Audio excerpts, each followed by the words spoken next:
আসসালামু আলাইকুম। সবার উদ্দেশ্যে আমি একটা কথাই বলতে চাই, সেটা হচ্ছে ধৈর্যহারা হওয়া যাবে না। কারণ ফিরাউন এবং নমরুদের পতনের পরও কিন্তু ঠিক এইভাবে 40 দিন বৃষ্টি হয়েছিল এবং প্রচুর পরিমাণে বন্যা হয়েছিল। পরবর্তীতে বন্যার কারণে কিন্তু জমিগুলো অনেক উর্বর হয়ে গিয়েছিল এবং আগের তুলনায় অনেক বেশি ফসল ফলেছিল। তবে দীর্ঘ কয়েক যুগের মধ্যে 2024 সালের উল্লেখযোগ্য দুইটি ঘটনা, একটি হচ্ছে সরকারের পতন এবং আরেকটি হচ্ছে এই যে বন্যা। এই দুইটি ঘটনার মাধ্যমে আসলে আমরা দেশকে যে কতটা ভালোবাসি সেটা কিন্তু স্পষ্টভাবে প্রকাশ পেয়েছে। আমরা এতদিন গানে শুনেছি মানুষ মানুষের জন্য, জীবন জীবনের জন্য, কিন্তু এই প্রথম কিন্তু সেটা আমরা নিজেদের চোখে দেখছি। দেশের প্রতি এবং মানুষের প্রতি এই ভালোবাসা থাকাই ফেনী, নোয়াখালী এবং চট্টগ্রামের মানুষের কান্নায় সমস্ত দেশ কেঁদেছে। যার নগদ অর্থ নেই সে কিন্তু তার একমাত্র সম্বল কানের দুল পর্যন্ত খুলে দিয়েছে। ছোট ছোট বাচ্চারা বন্যার্তদের জন্য তাদের প্লাস্টিকের এবং মাটির ব্যাংক পর্যন্ত ডোনেট করে দিয়েছে। এগুলোই তো ইতিহাস। আমরা কিন্তু এরকম বাংলাদেশে আশা করি। বাচ্চাদের এই ডোনেশন দেখে আমার কিছু কথা মনে পড়ে গেল। তারা আজ কোথায়,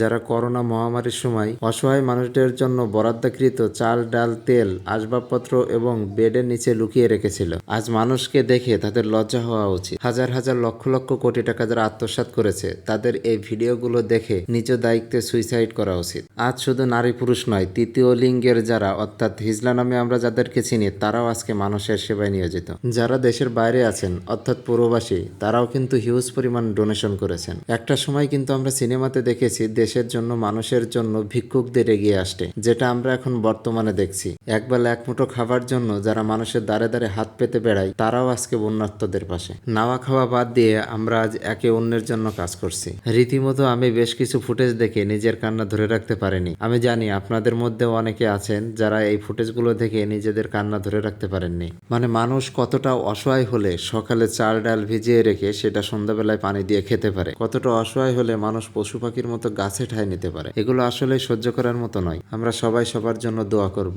এই অসহায় মানুষগুলোর পাশে থাকার চেষ্টা করব ইনশাআল্লাহ।